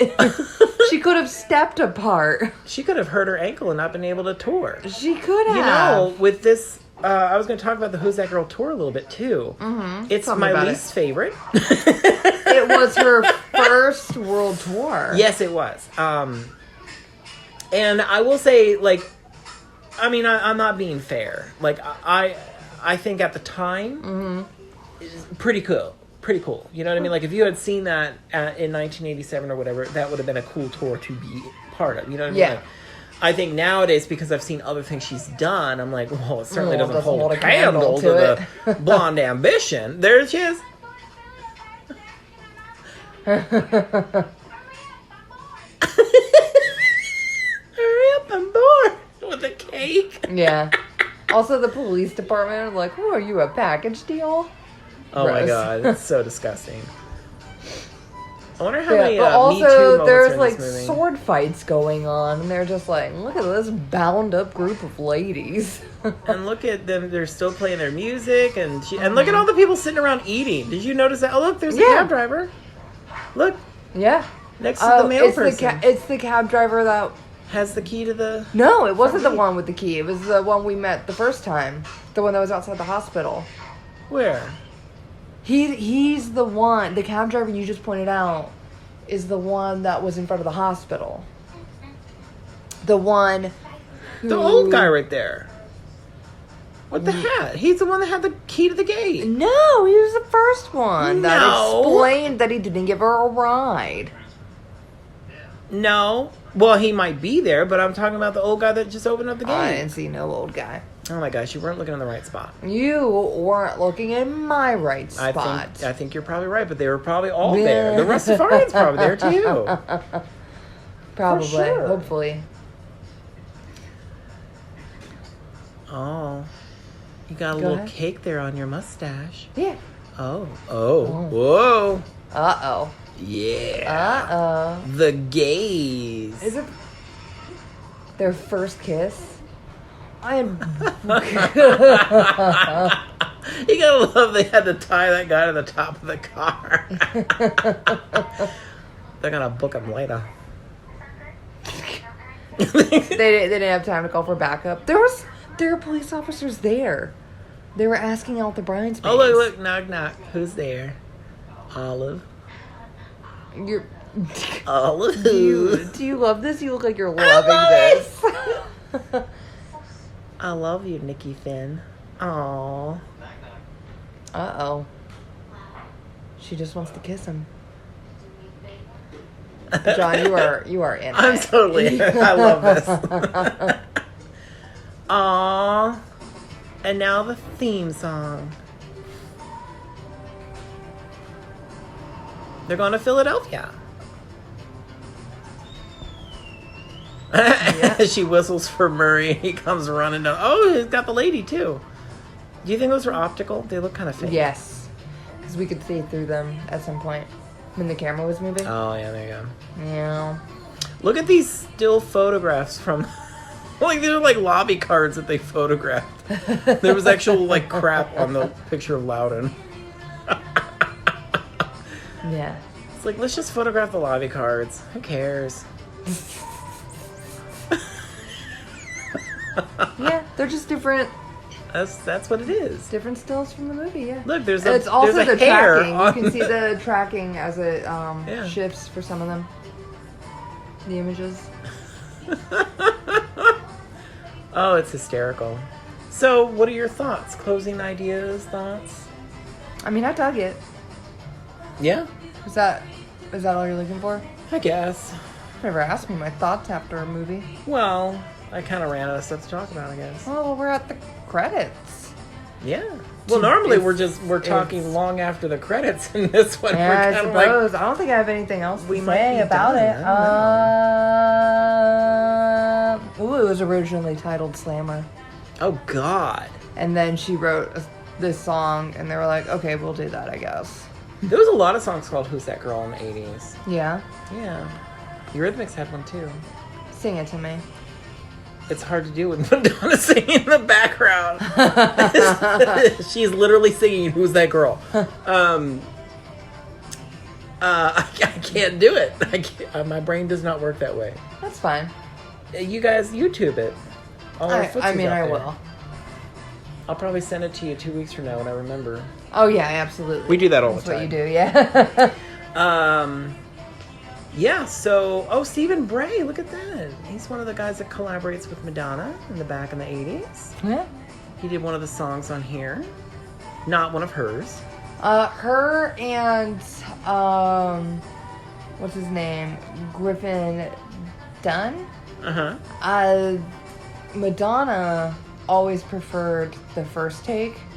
And Don always thought his best take was the fourth take, and so they would have to compromise on takes. Well, if they're not both in the shot, then it wouldn't. You know, if it was like over the shoulder of Madonna, then it wouldn't matter. Well, no, I understand that, but when they would have to compromise, it was like a problem. When they were in the same take, it was a problem for them. Yeah. Interesting. And so, yeah, there were a lot of like funny comments about like how people were struggling in the production. It sounded a lot like, you know, they knew it flopped, and so they were just like pointing out like the difficulties they had in the movie. No, we talk about the joy they had making it and all the fun they had on the set, which you know they would have. Yeah. There's no way you didn't have fun making this movie. Yeah, with all the big cats. Oh, that too. Madonna was used to having cats in her presence because of the Like a Virgin video. Oh. Actually, they weren't really in scenes together because the tiger in that video was in heat, I think. And she was on her period. So they had to make sure that the tiger was not actually near her. Like, I'm pretty sure if you ever watch that video, he's like across the canal on the other side of the canal. They photograph it so it looks like it's closer to her. I think. I haven't seen it. What a fun fact.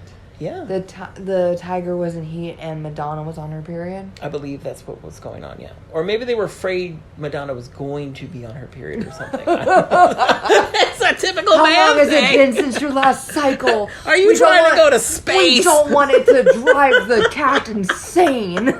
The cat will maul you we don't know what would happen. God, if Madonna's the music two of videos you. apparently are full of danger. Madonna's almost died every time she's made a music video. He looks like Leaf Schreiber right there. Oh, yeah, a little bit, doesn't he? Yeah. I mean, he's also very does. blurry and tiny. Yeah. You gotta love, like, gigantic picture of Madonna. Well, she is the film. Yeah, she's the reason I purchased it. She's the reason anyone ever saw it. Oh, poor Griffin. Nobody cares about him. Well, I think he's cute. He had success with After Hours, and so that's why they had him After Hours in 1985. So that's why they had him do this film. Yeah, he ended up behind the camera a lot. I don't know. I don't think I've ever seen him in another movie. Me personally, I don't think so. I can't say either, but he also looks like a bunch of other white dudes with square jaws. Oh, well, you know. There's plenty of those. Send them up to space. Because they're allowed with their penises. Yeah, well, that just makes them stronger and smarter. There's no special features on this either. No, you just have trailers. That's fucked up. Oh, it's going to start again. It's Warner Well, Brothers.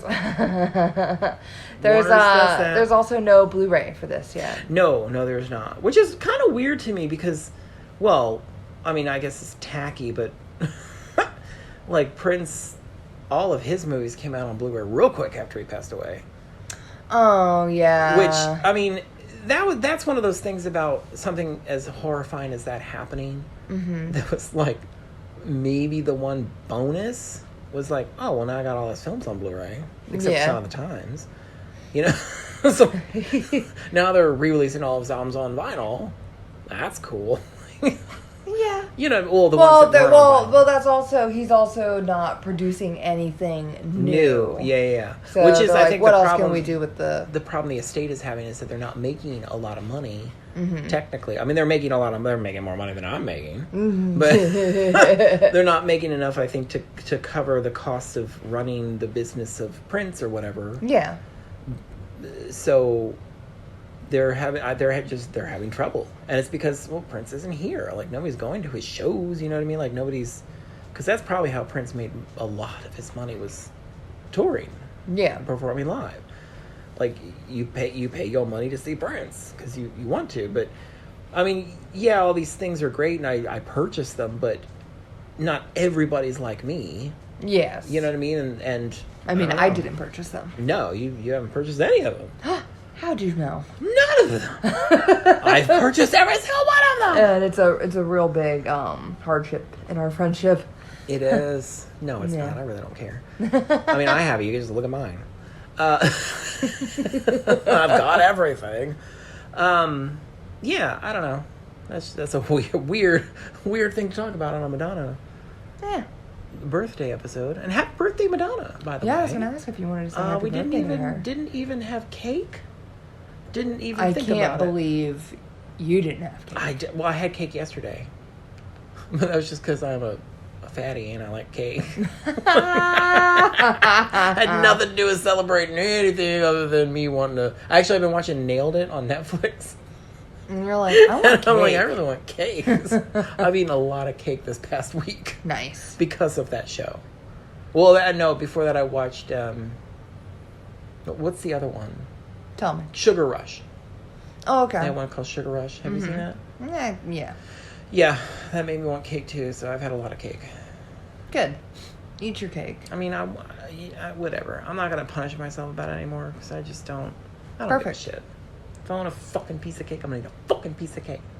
Yeah, I'm in full support. I like it. So happy birthday, Madonna. Mm-hmm. Happy birthday, Madonna. Absolutely. Madonna Louise Veronica Ciccone. Yeah. Madonna Louise Veronica Ciccone. And apparently Esther is somewhere in there for her Kabbalah name. I don't know how that fits in. I'm unfamiliar. But that's a thing. Cool. Veronica was the name she gave herself for her... I don't know. I'm not a religious person, so I don't know about it. Mm-hmm. What is it? Catholicism? Is that the... Is it? The Pope? Is he Catholic? Yes. Okay. That's what she was, Roman Catholic or whatever. Yeah. And when you have your first communion, maybe? Your first Holy Communion, yeah. Something like that. You have to pick a name. Did you not do that? Is that not a thing? Dude, my first Holy Communion, I was like small. Maybe it's something else. Anyway, she picked Veronica as her name for whatever that is. A passage into life of something. I don't know, whatever it is that you do. Right on. She picked Veronica, so her name was Madonna Louise Ciccone. She picked Veronica, so Madonna Louise Veronica Ciccone. Right on. Esther's in there somewhere. She was named after her mother. Her mother's name was Madonna as well. What a fun fact. Isn't that fun? Yeah. And she passed away when Madonna was maybe 6, 7, something like that. It's very sad. It is sad. In fact, when she did... fun facts about Madonna. Yeah, I'm surprised this is never you didn't going to have happen more. again. I have tons of them. I know everything about her. She, around the time that Like a Prayer was happening, is the age that her mother was when her mother passed away. So she was getting to that age, and she kind of got, kind of terrified. Well, this is the age my mom was when she passed away. Is this my turn? Is this going to happen to me? Yeah. So... if you notice, if you watch what she was doing right there, Like a Prayer was very... First of all, it's a brilliant album. It's a beautiful album. But it's very personal. That whole album was very, very different from what she did. I mean, this was the thing she did right before that, was Who's That Girl? Yeah. You know what I mean? So it's a very different situation to see Like a Prayer come out. And she did her natural hair color for most of it. And so she was reflecting a lot on her life, and... So the album is very personal. There's songs about her mother obviously passing away. There's songs about her father and abuse and all kinds of stuff. So anyway, it was very interesting. And then after that, when she passed that age, that's when she went a little crazy. Then she did she was going on the Blonde Ambition tour, and then she did the Justify My Love video later, and then she did the erotica album, and the sex book. She just kind of went nuts. She's like, I'm alive, woo, yeah, I'm naked, showing off my boobs. And that's another thing. Still haven't seen her boobs. I'll have to Dick pull them Tracy. out. No, you don't have to pull them out. Let me find them organically. Yeah, organically in my apartment. Yeah, I know they're here. They're somewhere. right there. I mean, they're literally. I could walk over and pick them up, but. Her tits are on the floor. So she, yes, I always thought that was kind of fascinating, that if you think about it in that respect, that fear that she had, and then that finally lifted, and she just kind of went wild and went. Oh, good for her. Thing. But I was also going to say, because it was interesting to me, thinking about her children, and what is that like to be. But because I think did I bring that up on the last episode? To be the child of Madonna would be such a weird thing. And this is why I brought it up, and I never got to say that in the last one, was because she does have the sex book in her past. You know what I mean? She is naked a lot in all these different things. So it's kind of or the what kid is that of like for Tommy Lee and Pamela Anderson? Oh yeah, how awkward is that? Yeah. There's people who've seen penis and vagina. I've seen it. The whole thing. Yeah. I always wonder about that. Or Body of Evidence, which could have been a Madonna choice for today, but I did not do it because it's a little raunchy. Has that stopped us? I guess no, but it's just... I guess we do a lot of silly movies. Might be a little silly for... Oh, there's her hand going into her vagina. Woo! Yeah, that would have been fun. There's Willem Dafoe's mouth right in her vagina. Oh. Which does happen. And it's kind of yeah, he's definitely in there. That's not an optical effect. It's a little weird to me. I don't know how they do that in the movies. I don't know if there's a... Cellophane on it. Her vagina. anyway, but I bring it up anyway. We didn't do the movie, but I brought it up. Yeah, but it always fascinates me to think of like what do her children?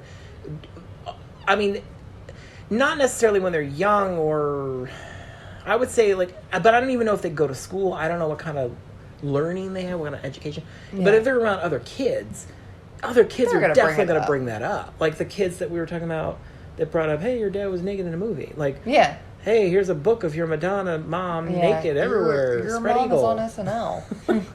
Oh, that too. Yeah. So it's just an awkward kind of thing that like. Yeah. I mean, I don't think she gives a shit. That's just one more parenting thing. Yeah. That they like how you handle as a parent. And clearly, her children are fine. There's they're having a good life. Yeah. They love their mother.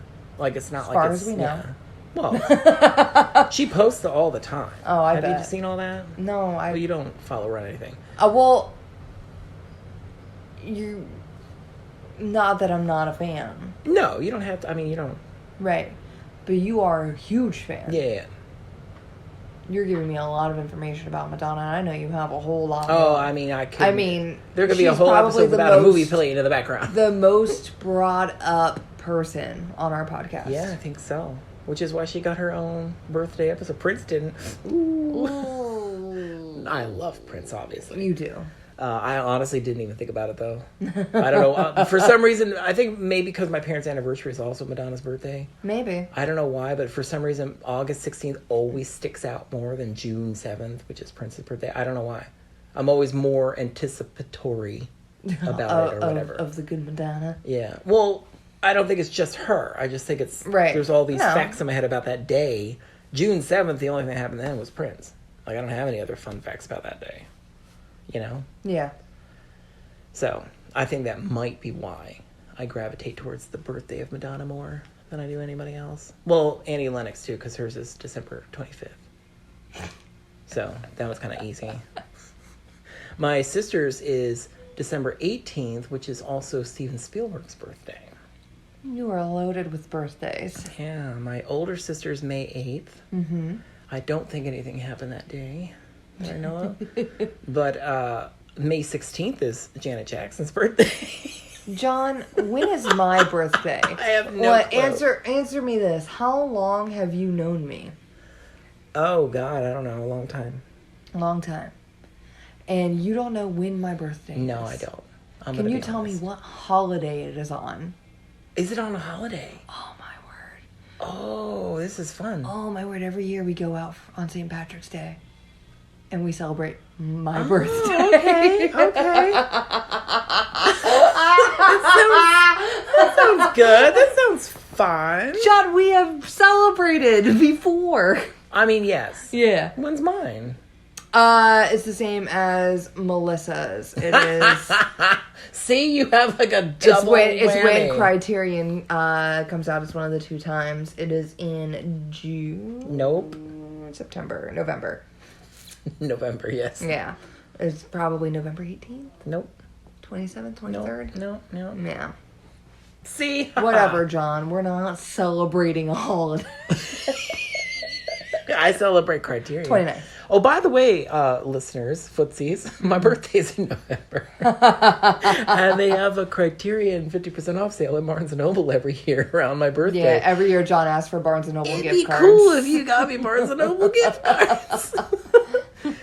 Just message us. Is it only at Barnes & Noble that Criterion has their sale? Mm-hmm. Yeah. Oh, okay. The only place that ever does it. They've been doing that for a while. Long time. Honestly, that's mostly the time I buy. I mean, I'll splurge every once in a while off the sale if it's something that I'm ridiculous about. Yeah.